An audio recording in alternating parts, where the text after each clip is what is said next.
Well, for the last 20 years, the camera pans the home bench at Rogers Arena. The coach has got his arms crossed, looking angry, and there's a guy behind him. Players' bench erupts with glee after a goal, and between all the hands and gloves and helmets, there's a familiar face there. 20 years, our next guest, Piero Manetta, has been sitting in section 117, row 3, seats 5 through 8 at Rogers Arena, and he joins us in studio here. Great to meet you. Thanks, guys. Good morning. Thanks for inviting me down. Well, we've been watching you for 20 years. Did I age? Not really, to be honest. And I was telling you before we started recording, if I had a penny for everybody who had messaged in over the years back at the old radio station, who is that guy that sits behind the Canucks bench night in and night out? So, Piero, tell us about yourself. Who is that guy? Oh, an everyday guy that works hard, plays hard, family guy. I get a lot of the stuff that people say, this guy's connected to the mafia. He's part of the Italian Federal. What's this guy all about? Blah, blah, blah, blah. Just a everyday Joe for the family, wife, kids, and everything's great. We've had season tickets since 1986. We've had those particular seats for the last 20 years. People have seen my kids grow up there. Yeah. Especially during COVID. We didn't go to a game for, I guess, 2 years. And then I brought my kid to the first game, and they saw, who's the new kid beside us? That's my son. He grew like 8 inches during COVID. So, but it's a great experience. Mm-hmm. You know what? I enjoy watching the team, the players interact, the coach, more than I do watching a game. If I miss a goal or something, I watch the screen. It's unbelievable. Like one incident, I was watching Torts one game, and it was a young Finnish player. It must have been about 18, but he looks like about 14 because they're so young looking. And Torts just rained right out of it. And you could see tears coming down the guy's eyes. He made him sit at the end of the bench. I felt so sorry for the guy. And he just reamed into it for about a minute, just berated him. And the guy started crying, and I just felt so sorry for him. Stuff like that, interaction stuff. Back in the day when the fights were happening, the jawing back and forth, all that stuff, you can read it. You can hear it a lot of times. When Torts was the coach of the Canucks, he made the Canucks put doors on the entrances so he couldn't hear nothing. And the minute he got fired or laid off, they took the doors away. He didn't want anybody to hear him berate people and stuff. Like little things like that people don't notice. Right. So you're an insider of sorts. Pretty well, yeah. And then you get to be friends with the trainers. I've been invited down to play golf in Phoenix with Tony, the trainer for the Arizona Coyotes. The trainers from Chicago are really good. The doctor from Toronto, from Chicago, I got him the headphones that I got for my kids. He goes, where do you get that stuff from? We don't have any in Chicago. I said, I'll bring him the next game. This is during the playoffs. And he goes, you sure? I said, yeah. So he thought I was just joking or something. The next game I had 2. He goes, you brought me 2? I said, for both of your boys. Yeah. He goes, oh, thanks, bud. He went back, got me a cane and taste stick, and gave them to my kids. Like, So you go early, do you, and sort of hang out around the bench and chat either with that or guys? we usually chat during the game. Like I know Johnny, the stick boy from the, Johnny? He's been there for forever. Yes. So I get to know him. I mean, I know him, and then he introduces me to the trainers and everything. Or I pass candy to them, jujubes and stuff, and then they pass me stuff back, and you get to know them over the years. So all the talk about who is this guy and what he does for a living, that got back to you, huh? Oh, 100%. My son is all over it on his phone and Facebook and stuff, and he tells me all the time, and yeah, we get it all the time. I get phone calls and stuff. And give me a story or two of a time when the camera panned the bench in your seats where your son's phone blew up, where suddenly you started hearing from everybody who saw it on TV. Oh, my God. I've had different people doing different stuff, eating too much popcorn, from picking their noses, I got a friend of mine, JJ, who's probably listening to us right now, had his finger right up his nose. He got on camera, and his phone blew up across Canada. He had messages from everybody. It was all over Instagram. It was quite hilarious. But you get a lot of little things like that. So for the record, yeah. You're the owner of Van Burn Construction, started in 1984. You started it with your father. Correct. Yeah.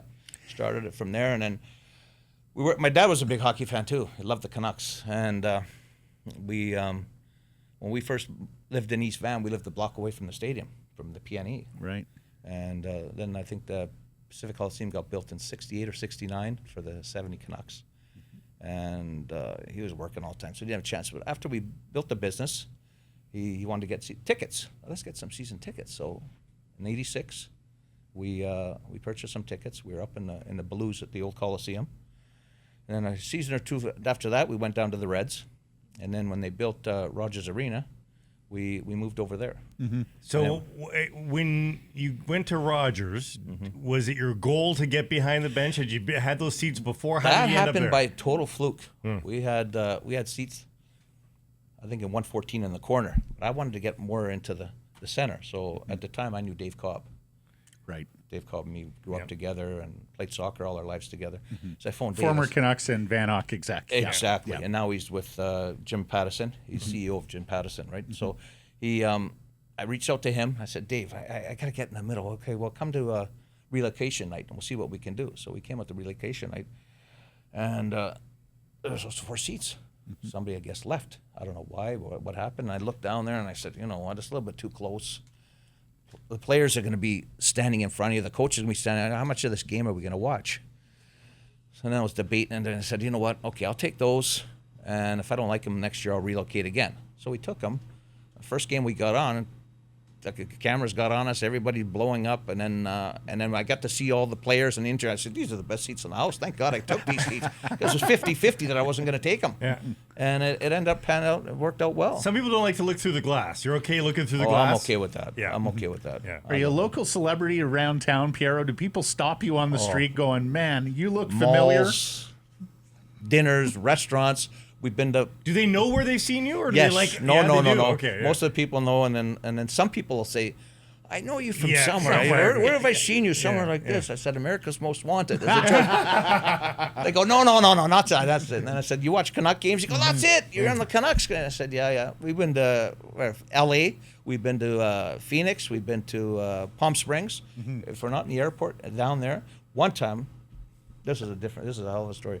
We're in Vegas. There's about 10 of us guys. We all went there for our 50th.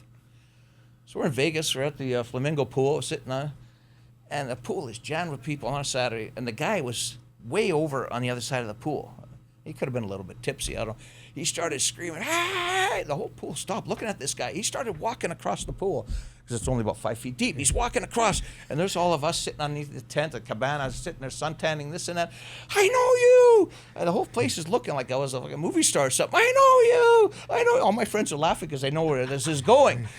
He goes, you're the guy behind the Canucks bench. We love you in Edmonton. We're all from Edmonton. We love you. We see you all the time. Oh, my God, can I take a photo with you? This and that. Everybody was howling. So, yeah, Oh it my happens all the gosh. time. Yeah, It well, happens we'll all be the time. taking photos here in a minute. No, it's good. You're getting new neighbors. You're in a new neighborhood with this VIP section Yes. that is coming to Rogers Yes, Arena. yes. But you're not moving. You're keeping I'm not your- moving. I'm not moving.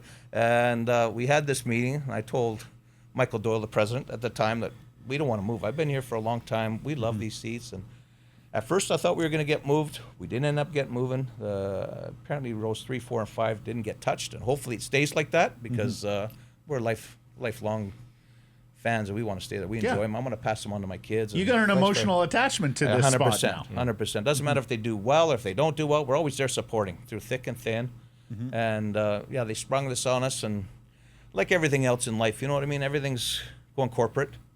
Everything is about the almighty dollar, and it's. Did you think you were gone at some point when you heard about this section? Yes, I'm good friends with Patty O'Neill, the Yeah. trainer of the Canucks, and Yeah. he phoned me the night before, and I guess he caught wind of it first, being an employee there, and he mentioned it to me, and then I got the email the next night, and they invited us all down to the captain's room for a complimentary dinner, I guess to schmooze all of us and everything, and nobody really knew exactly what was going on, and then they everybody had little bits and bits, but 100% nobody really knew, and then after a while they had the big meeting, the big spiel and everything else that they were going to go corporate. We had first shot at it, at the seats. They gave us a first, but you know what? It was it gets really pricey for people, right? You can't ask the normal working man to. Yeah, but you get the concerts, Pierre. Yeah. You know, And you get the, you But get only the thing is- new room. Don't, let between me tell you, I periods. love concerts.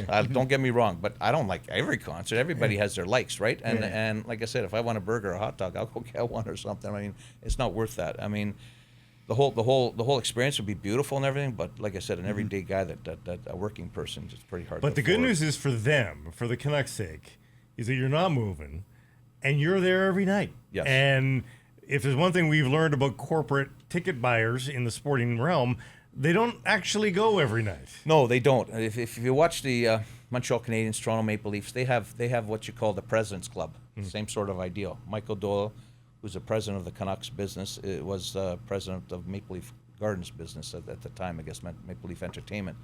And I guess he's trying to bring back the same concept they had there. So, you know, if you look at the games, everybody's in a suit and tie. Nobody's really screaming and yelling. There's no movement. It's all serious, and no kids. There's no family atmosphere. You know what I mean? I guess they kept the first 3 rows because a lot of kids, family atmosphere, and they want to see guys in blue jeans and T-shirts and just your everyday Joe and enjoy the game, right? They don't want to see empty seats because they know all the guys in the front row. They're there. They're there. You know, if they're not there, they're passing on their family members or whatever. But the corporate guys, if nobody in the office is going or whatever, they stay empty. It doesn't look good, right? Yeah. Well, it's funny because they're all in suits and ties behind the Leafs and Habs bench. In Toronto, it's because they've rushed over from Bay Street. In Montreal, it's because they choose to dress that way. Yeah, that's true too. Piero, last question. 37 years a Canucks season ticket holder, and you were telling me before we started that really, you know, there's not much they could do to alienate you. You enjoy it as an experience with the family, and that's what continues to bring you back, right? 100%. Because you've got your gripes with the club and with the band. You know, I think like everybody it's been a tough decade here. Everybody does. You know, it was nice. It was nice in the early 2000s. You know, they had the Mark Crawford thing, and then they had the run at the 2011. But after 2011, everything, you know, from then to now, and through thick and thin, I'll stick with it. I enjoy it. The kids love it. Their friends love it, and you know, it's a night out. What else are you going to do on a weeknight or weekend on a wintry December night? You know, there's not much to do, so it's our night out. You know. Well, my friend, it's great to finally put a name and a voice to the guy that we've been seeing behind the Canucks bench all these years. And don't go changing. Yeah, no, exactly.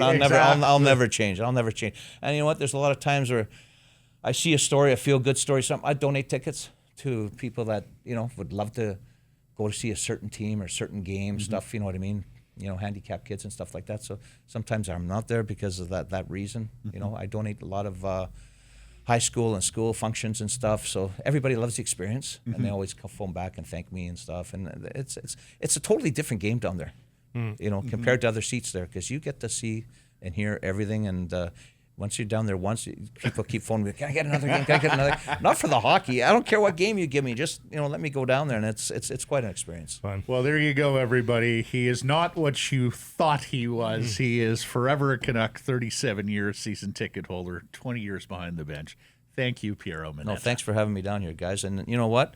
I'm going to have you guys go down there, sit down there for a game. Oh, thank you. There I you like go. it now. Now we're I'm talking. going to have you Blake. guys down there, and you guys go Absolutely. experience the Now, Blake, no picking your nose. yeah, exactly. Exactly. This Sekeres and Price clip brought to you by Applewood Auto Group. And remember, It's all good at Applewood.